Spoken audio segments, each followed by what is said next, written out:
We lost Gandolfo, but we kept the music. This is the Horse Racing Happy Hour. It's a May 29, 2025 edition. So glad to welcome in friend of the show, Kevin Kilroy from over there at Churchill Downs. We're going to be previewing part of the card there on Saturday. I'll be out there, of course. My annual séjour for this day. If you would like to come hang out, I'll be up at 3:20, and yes, I will have a cigar for you. Kevin, welcome back to town, man. As far as racing and all of the things, how have we're essentially a month into the meet. How have you found the meet to this point in Churchill? Yeah, Louis, thanks, man. Thanks for having me on the show. The meet, it's been eluding me. I'll say it that way. Some of the little payback for last fall, I guess, huh? Yeah, payback. Hold the hell off. I'm trying to figure out what it is, and I think I've been having some success betting them. In terms of top picks, hasn't been going so well. I think I'm seeing the races okay, and I'm doing all right with the multi-race wagers and having the right horses on the tickets, but finding that one to bet to win has been a little bit tricky. So that was my Derby week. A lot of seconds for me on top picks. Derby week, yeah, for sure. Oh man, yeah. No, that's the day you want to get them all home too. Right? That's right, exactly. Good news is I did give out the journalism, the sovereignty journalism straight exacta on Derby Day, and I told people to put mine in their trifecta. So that worked out, at least that part for me. But otherwise, yeah, I was picking second until sovereignty made me look real smart. That Derby, and look, here's what I think happened to me this year, Kevin. Last year's Derby was just so different. It was so exceptional. It was so everything. And then we had the race this year, and I don't know. I don't want to say I enjoyed it more because every Derby is a little different. But it's one of the rare times, Kevin, where we say, hey, these 5 horses are going to go to the front, and they do. These 5 horses are going to stalk, and they do. These 8 horses are going to deep close, and they do. And these 2 horses probably shouldn't be in the race, and they should have been. That kind of thing. And it felt like we actually, I don't want to call it a formful Derby, but we were able to predict this one fairly well. Yeah, it was, you know how it goes. You look at these horses for weeks, and they all start looking a little bit better or different as you keep on looking. But it was really your first blank, I think, is how it played out.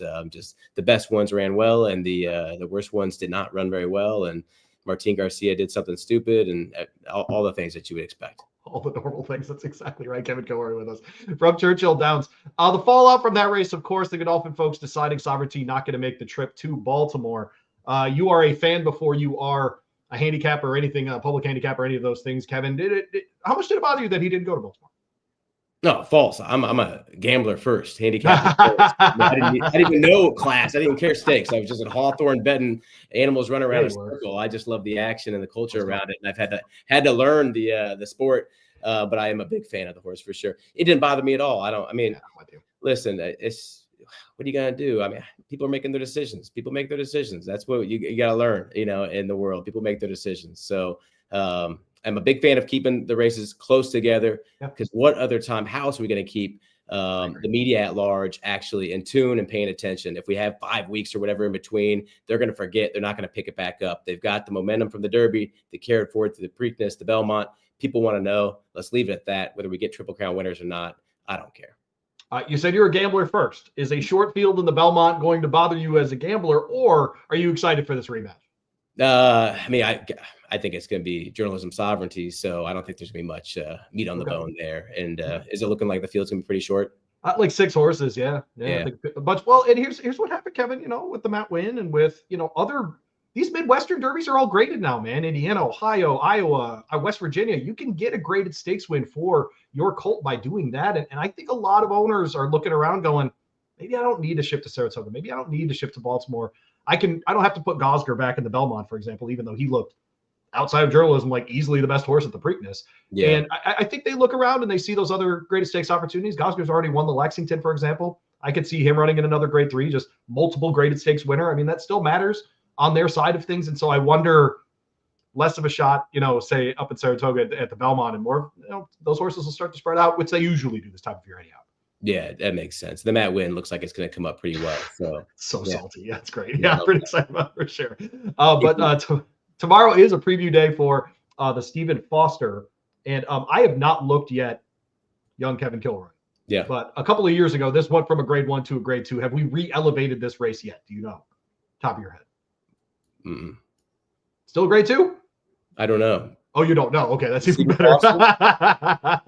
Yeah, Stephen Foster got put to a grade 2, and You know what's going to happen, Kevin, is I think part of what happened was the graded stakes committee reacted to what the older dirt male crops were, rather than if those races were the best of that version of the race, right? And now we've got this 4-year-old, 5-year-old group that's just spectacular. The Met Mile is going to be out of control, great, this kind of stuff. And so I wonder if we're not getting a little bit of a return to some of these races being regarded a little better just because we've got better horses in them.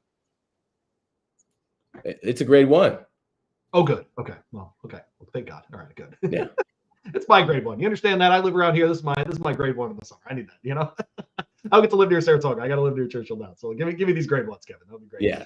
Preview day tomorrow. I have said many times this week, I've become a massive fan of these preview days, whether they are at the same track in Churchill Downs or at Ellis Park and at Kentucky Downs, this kind of stuff. I love these preview days and getting a sense of which horses are pointing for these races. Does it change how you handicap at all, Kevin, as we get into these? Maybe they're not going to be ready, totally cranked up for a grade 3, and they're looking at the grade 2, grade 1 opportunity in a month, or are you just looking for the best horse and kind of handicapping these like you would any other race?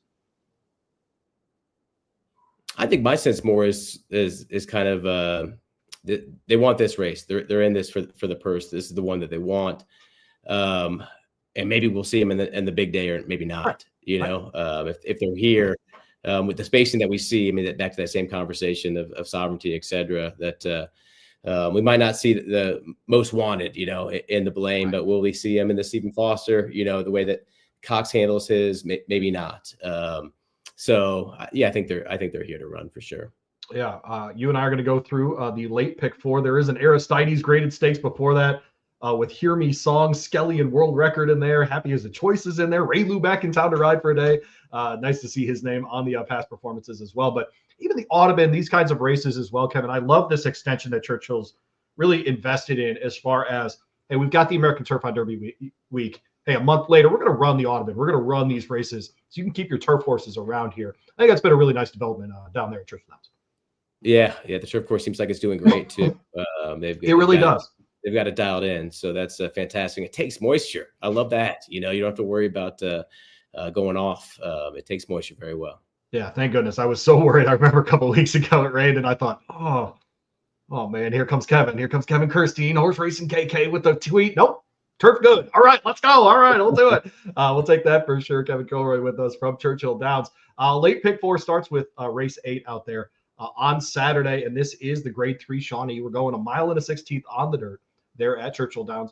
If not the most common dirt race at Churchill Downs, it's certainly amongst them. We love to do that. Slight start right behind the 16th pole, take 2 turns around. Fillies, mares 4 and up, $275,000 is the kitty for the grade 3s this year. 5-2, Kevin, on Where's My Ring. And this is where we start to get into these races where we have horses that have been in spots, good spots before. Where's My Ring, a Gazelle winner, for example, on the way to the Kentucky Oaks. Ran a good third in that Apple Blossom behind Torpedo Anna. I don't think anybody is going to hold a race against Torpedo Anna against them. But is she a deserving 5-2 favorite here? No, I think she ran a good race, 2 back. And she wired that field of optional claimer N1Xs. She ran a big figure, right? And then she didn't finish very strong, but maybe has an excuse the way the track and that race shape was there in the Apple Blossom. But we got to try to beat this one at 5-2. I mean, first things first, the rail going this distance, 1/16, over the last 29. Yep. It's not happening. At mile distance as well. It's just not happening. I'm not sure what the deal is with that. But it's enough. And I think we just have to think that she's got a little bit of a draft number. With Peter Miller, does that change? Does that give us any more insight to this one? Not for me. I mean, coming out of California, I think she wired that field, had a comfortable lead, and maybe did a little too much. Maybe Arietta shouldn't have kept on asking when he was clear. I've seen that from a few races recently where you're like, just wrap up your horse. You don't need to lay it all on the line right here when you've got 3 lengths at the 16th pole. So I think we can try to beat this one. And the next one, I think Alpine Princess might be the favorite.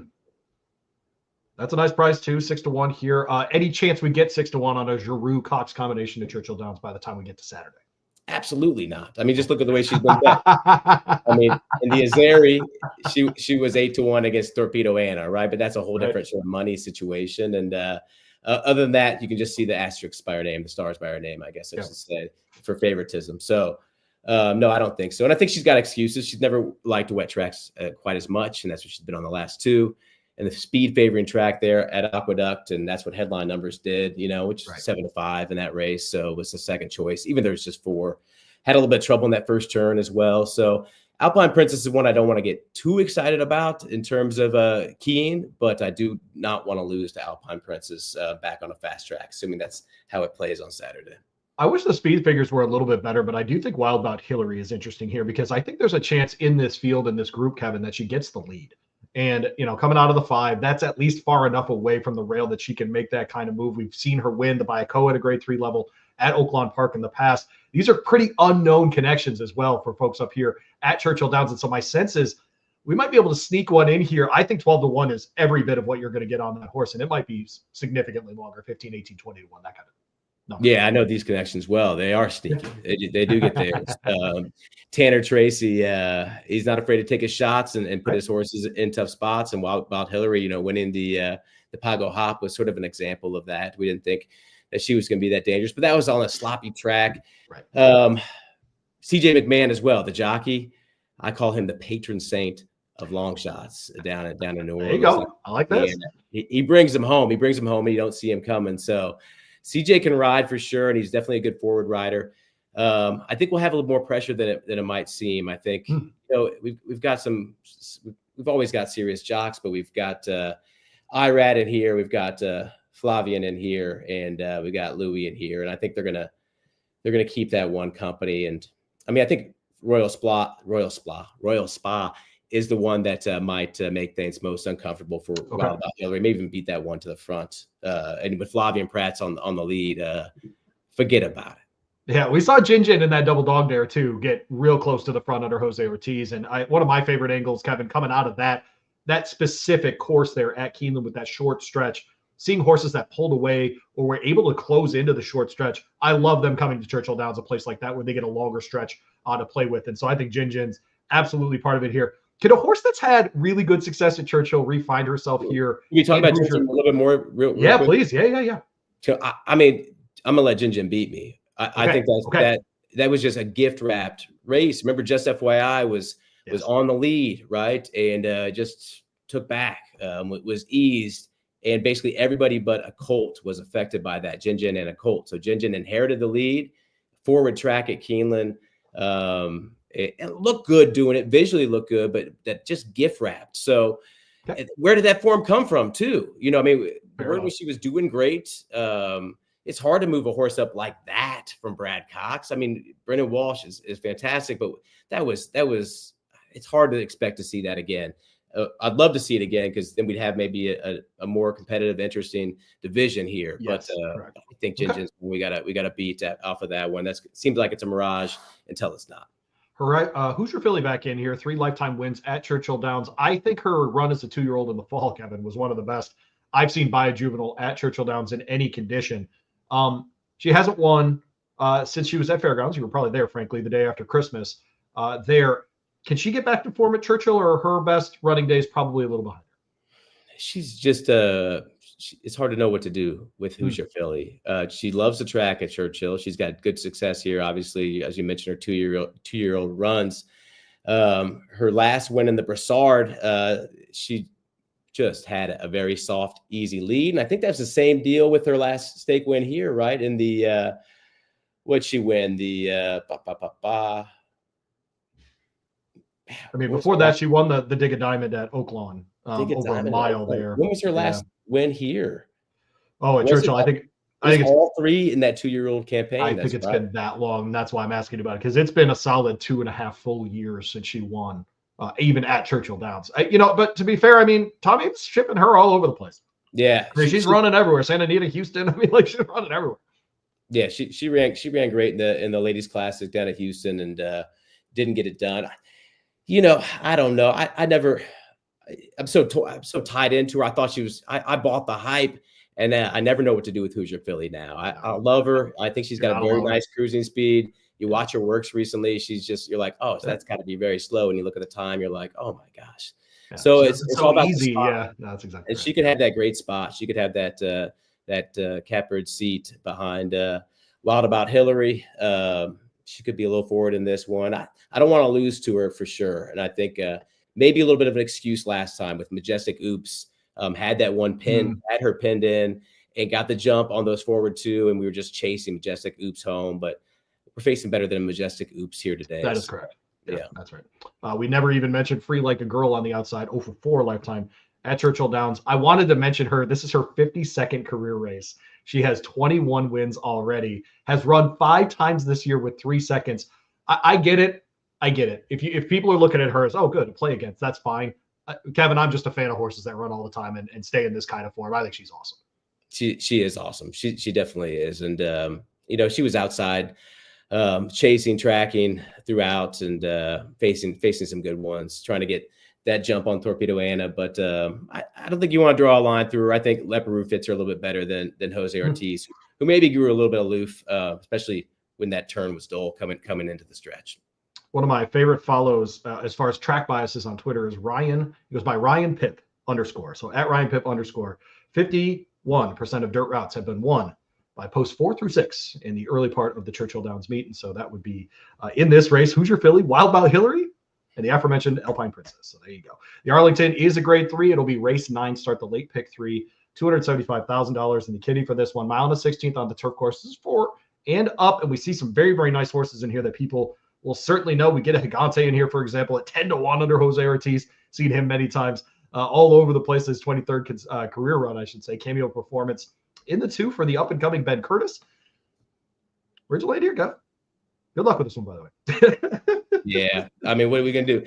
We got a lot of speed on the outside. Silent Heart, Mercante, Call Protection's got the ability to get forward. We had a nice trip last time. It didn't do it. Hershey, are we going to get forward? Are we going to relax and just work out that rail trip? I mean, Mercante is the one that, that was a good run. It's unbelievable. Got us, right? Yep. The form has been great the past 2. We held it from the Turfway Park to Churchill, and that was a hot pace. All the rest of the forward runners were near the back of the pack. So Mercante, I mean, you can see the price is going to be pretty short. I think that's the one that we want to lean on the most. Okay. Brilliant Birdie had a great setup last time. Hershey, second start as a 4-year-old. They're going to sleep on Gigante for sure. They're going to sleep on Laganos, and maybe Asmussen's got the secret duo right there. But Gigante doesn't want the lead, and that's what we were trying to do, dueling it out with Mercante last time. So you can see Jose back aboard. Yeah. I think Mercante is the one I want to use most, but then also I want to use Hershey and Laganos, and I don't want to get beat by Gigante and Brilliant Birdie. Yeah, Brilliant Birdie is always a trouble. And frankly, when she breaks from the outside, she's a little bit better. It's funny to watch her numbers. Last time she was in the 8 out of a 9-horse field. She'll be on the outside of a 9-horse field here. Laganos made me look really smart when he was 0 for the year going into the Commonwealth Turf. And I told Tony Kalo he was going to win that race. And then he just, boom, he was gone. And it made me look really, really smart. Of course, following that up in the wood chipper over Sloppy Go. I love that about Laganos. I think it's just a horse that figured it out at the end of the year, but he needs to be later in the form cycle to do his best running. And I wonder, third up here, Flavian's in town, a place at Churchill. He's hit the board 4 or 5 runs. I do wonder if it's a Laganos that gets back to his form here. I don't know if we'll get 9-2. We should, frankly, because he's a very good runner, right? He's 11 times hitting the board in 16 races, but he only has won 4 of those, right? So as far as a win bet, putting him on top in this race, it would be a pretty difficult case to make. But I don't know. When he fires, man, he's really, really good. When Flavian's in the zone like he is right now, it's hard to bet against. Yeah, I think he draws better in here, and he's got options. I think he's got tactical options, and he's got Flavian to figure out how they break and who's going forward and what the pace is. So I think he's very talented 4-year-old that probably has a lot more to show us. Call Protection is in here for Mike Maker, back-to-back winner at the optional claiming level. One of those at Turfway. One of those go to mile and 1/8 on the turf course there at Churchill Downs. And I know it shows him in the past performances being in 6th place for much of that race, but if you watch it, the optional claimer last out of Churchill, I apologize. He was right there, just a couple of lengths. It was actually a very bunched field in that group, and was able to make the move at the top of the stretch under Juan Hernandez, of all things. Came in from California, showed himself very well at Churchill during Derby week. Irad gets the mount here. Do you like the move from Juan to Irad? I know it's not like, oh, Juan's in town and they're just choosing to run Irad or something, but rather, is that a positive for him? Yeah, I think he's in good hands either way, but definitely Irad on the turf. I think he's fantastic on the turf, So, yeah, I think that's the question: is where is he going to be? We've seen him show speed. Is he going to prompt it? Is he going to try to follow Hershey or whoever sort of gets in that forward position, Mercante, and make that first move? He definitely got the jump on event detail. It's hard to take those two. They've got the figures. Looking at Thoroughgraph, I think they've got the figures, but hard to take them in terms of the class coming out of that race, even though it was a good race. But Mike Maker, 4-year-old, looked good last time. Wouldn't be surprised to see him hold form. Maker and Irad right now hitting at 15% together. That is a limited sample size, but when they do get together, it's usually got a chance. Grade 3 Blame will be up next. Race 10, started a late double, mile and an eighth on the dirt course here, and this is for 4-year-olds and up. This is the official Stephen Foster preview, as Kevin mentioned, to open the show. And Kevin, I've been in love with these races this year as far as what we're getting for fields for older dirt males, the 2 turns. I think we took for granted how good the Philly and Mare crop was the last couple of years and just kind of leaned on those races when some of the other fields didn't come up as well. But Alexander Helios and Antiquarian in here. And obviously the return of the Derby winner in Mystic Dan, his first run at Churchill Downs since the Kentucky Derby win. What is your sense of him? Let's start with Mystic Dan with the Derby winner, because he's going to catch a certain amount of money just by the nature of being in this race and having been the Kentucky Derby winner. Where do you place him in this group, though? He tries the Pegasus. They ship him down to Oaklawn, runs really well in the Lake Ochita. Where do you think he fits? He ran great in Oaklawn. I mean, he got back to run his best. His new top there, -1.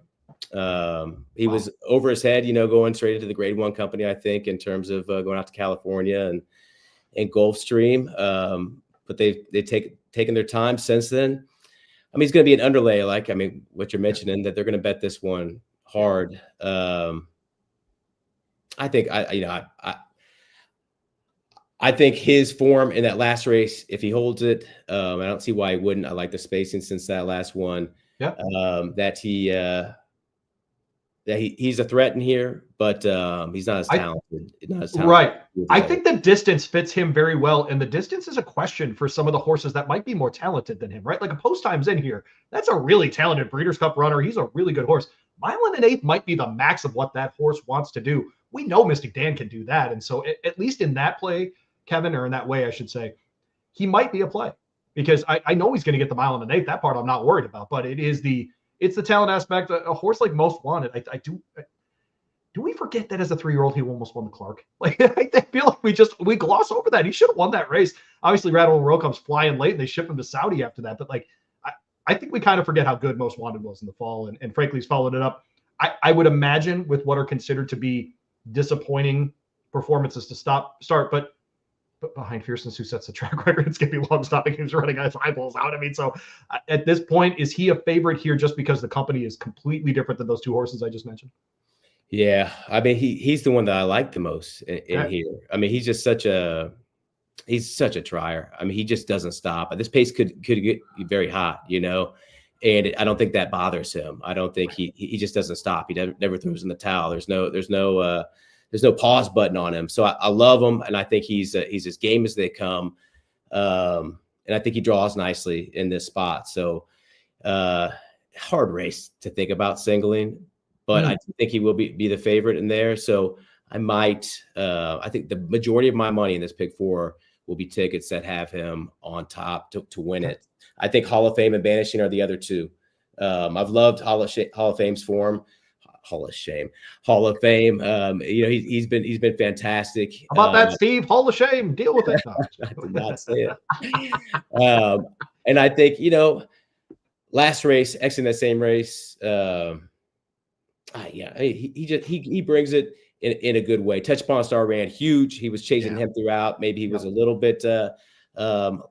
Maybe should have tried to engage that one a little bit sooner. But Touch Pawn Star just pushes him back. We saw how good Komarabino Moide is winning the what he win down in Sam Houston, right, for Diodoro. So Hall of Fame, I think, is 4-year-old that's got more to show us. Banishing, what do you do with him? Doesn't stop running. Hard to love those 2 as much as I love Most Wanted, but those are the 3 that I would use. Post Time, I think it's going to be too long, but it's interesting to see that they're taking this swing and trying to get him to go this distance. They think he maybe can. I like it a lot, frankly. Son of Frosted. I think the distance makes sense if he's able to do it. He just hasn't done it yet. It's really the question, right? So we saw him in the Whitney behind Arthur's Ride. No one was catching Arthur's Ride that day. And then, he's at Laurel. He's running these optional claimers against horses that are not of his caliber. And so certainly Brittany just getting him back, trainer Brittany Russell, getting him back on the track just to get his legs underneath him. I'm very fascinated by him this weekend. I'm how you feel about Most Wanted. I think I feel about him. I think he's the class here. And I think there's a chance that he wins this thing and we go, oh, is this our Stephen Foster horse? Oh, is this an addition to that very, very good 4- and 5-year-old crop that's going to be in a Breeders' Cup Classic? But if Brad Cox wins this race, are we really going to be surprised? Is that really a thing that's going to catch us off guard? My sense is absolutely not yet. That's right. No. Longer shot in here maybe for the exacta? Can an Antiquarian get up for this one? Yeah, I like Antiquarian. I like the stretch out. I mean, distance is definitely what he's bred to do, and they got a nice prep in him. That was a sharp effort there over Shaq Diesel. So Antiquarian, and then Tennessee Lamb. I mean, distance is no problem for him at all. It makes the pace interesting. I mean, but Louis is going to have him relax and off those and try to get first run on the closers. Is my sense for Tennessee Lamb. So he keeps on coming, and he's maybe has more to show us. So underneath, he could be interesting for third.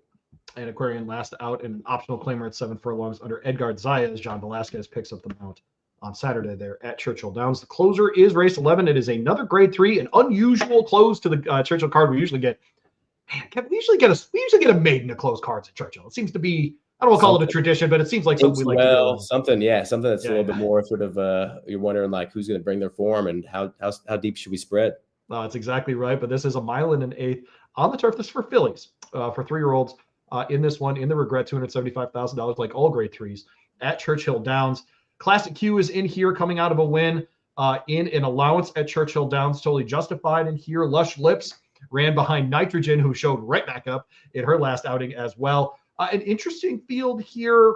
How much are we going to be spreading at the end of your pick for there, Kevin? I don't think we need to spread too much. Classic Q, that was just amazing last time. That was such a huge effort. By far the fastest horse in the field, and you got to always pause and say, all right, was last race the race? Are we going to be able to hold that form? And I think we've got a 3-year-old that's quite impressive. Expatriate, yes, indeed. I thought the track was playing fairly forward in terms of the fourth, in terms of the turf, and the way we closed though was such a great kick. It was just one of those turf moves where you're like, this is a turf horse, this is how you just break the hearts of a field. So Jose Ortiz back aboard, Mark Cassey and him. I think this is the goods. And I think if you can beat this one, then you can take a good swing at trying to figure out who else would be on your ticket, because it just kind of drops off quick. It's her, and then it's the rest of the field who could be right there. They all kind of have the same profile, looking at their speed, and then who might move forward, who might not. So, what's your sense? Classic Q, is that the one? Oh, she's very, very good in this, and this is a good. This sets up well for her as well, because she's going to want to be just off pace, and there's enough of it for her to run at. I think another one that's interesting to me, who is another one that was running in different places, but came up here last out, one under Louis size. Irad gets them out here for a good time. The 2 comes out of an optional claiming win. Doesn't get Lasix here. I always wonder about the medication question with 3-year-olds, especially. They're trying to figure this out. Obviously, as 2-year-old, she runs without it, but she has been able to run with it. But we see these justify so often, Kevin. 2 turns on the grass, just so good. And I wonder if she's growing into that under trainer Brendan Walsh. And so I think if you look at her last race, at a mile and a 16th, the splits were 22-3 and 46-2. If it gets fast up front here, she's the type that can keep 4 or 5 paces, 5 lengths between her and the leader, and be right there when it's time to make the turn at the end. And who better than Irad for that kind of thing? And so I think it's 6-1, and I think you'll get the 6-1 because the speed figures are just not there. I think you'll get every bit of that with her. In a minute 40 finishing time at Churchill on the turf course at a mile and a 16th is every bit good enough to win this race. Yeah, she had that perfect setup. She had the rail. She was able to fly home. Scatitude was stretching out. That was crazy. From sprint to route, and almost held. Very, very game effort from Scatitude. But that was a perfect setup, and she was able to take advantage of it. And you have Love and Poetry, who had a horrible break. So I think that one would have won. with a different setup. Do you think the pace is going to be super hot in here? I'm trying to think who's going forward. Well, I think there will be a couple that'll try to get it. I think Lush Lips will be amongst them. I think that Flavia Pratt's going to try to get the lead, and I wonder if anyone will push her, because if they don't, good luck to everyone catching Flavia Pratt rating on the front. It's not a good idea for other jockeys to let her get away. I think Lush Lips, though, based on some of the form, especially that we saw in Florida at Tampa Bay Gulfstream, I think that's what they're going to try to do with her. Yeah, and I do like Lush Lips, and I know the barn think there's definitely more there. I think tough field last time, obviously with nitrogen, and maybe we were seeing it, just how ranked she was. Got a little bit of trouble because of that.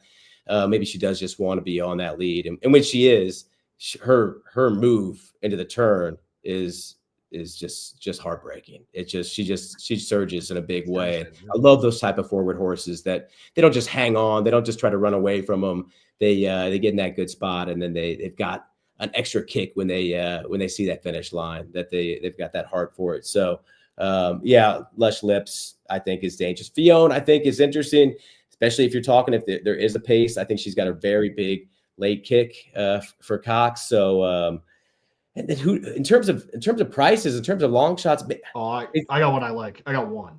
Fixing to be totally justified. I think we got to look to Rusty Arnold and I don't know which one I want in there to use underneath or to maybe even to upset it all. What about you? I was going to go to the 10 here, actually, with Golden Sunshine. This is a Hardy Cheminot combination. Underrated graded stakes trainer is Owen Hardy. He's won 3 of his last 15. He's a very fine trainer in these spots. And this is a horse that took a step forward in that allowance last out. If you look at her running style there, Kevin, I think she might be the one that tries for the lead here. And I wonder if they're not going to try to change up the running style at least just a little bit. And look, this is one that, breaks her maiden at Turfway Park, but before that was trying the Keeneland route as a 2-year-old and almost got there over a mile course on the turf.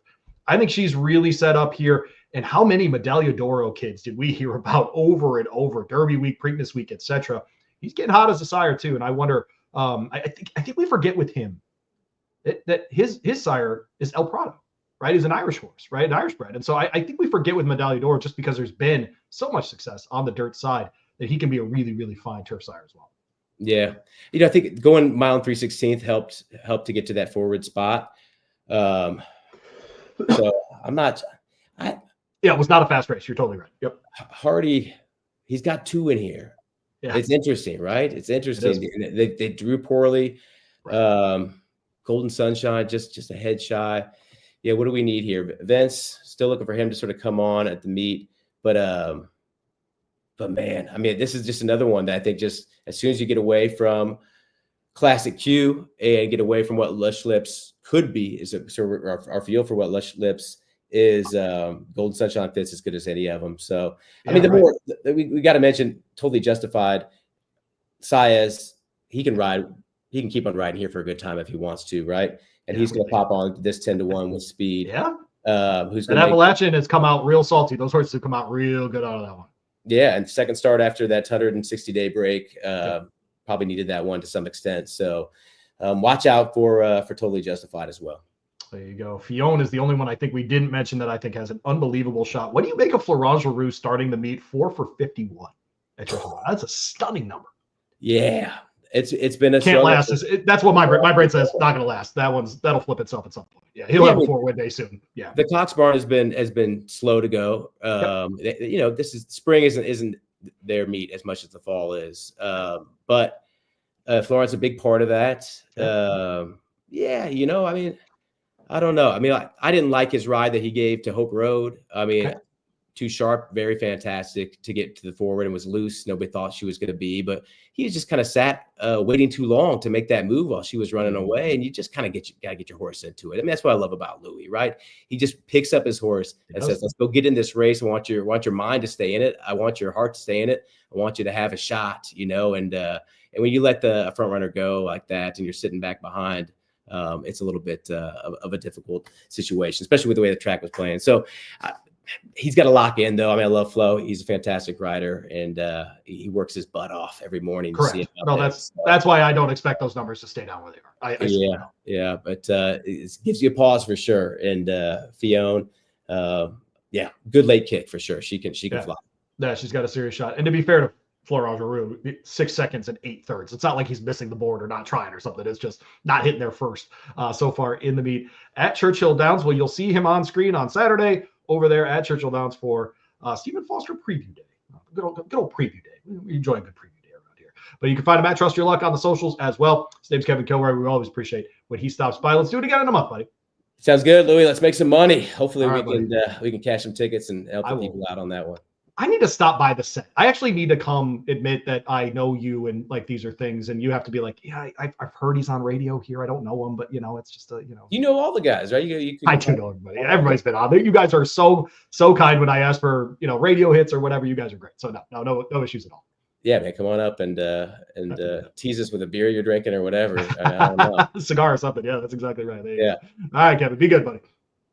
All right, later, Louis. Thanks. All right, buddy. We'll see you Saturday. His name is Kevin Kilroy, of course, at Trust Your Luck on the socials. Go find him there as well. Late pick 4 out there at Churchill Downs. I'll be out there. Section 320. Got a cigar for you from our guy, Jay Shepard, as well. So make sure you stop on by and say hi to us that day. Stephen Foster preview on Saturday, of course. On Friday, tomorrow, we will have SoCal Saturdays ahead of the Saturday racing out there at Churchill Downs. Me, Barry Spears, every single Friday. If you haven't joined us yet, we would love to have you as part of that.